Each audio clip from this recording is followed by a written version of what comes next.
pandemi virus corona. Enten pinten-pinten cara kangge menging penyebaran virus COVID-19 niki. Napa iku carane? Mending kita simak mawon.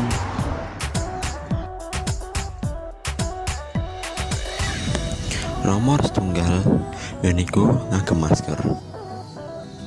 Kalih wijik asta ngagem sabun. 3. Jaga jarak minimal 1,5 meter. Nah, niku protokol kesehatan kang saged diterapke ing wayah pandemi niki.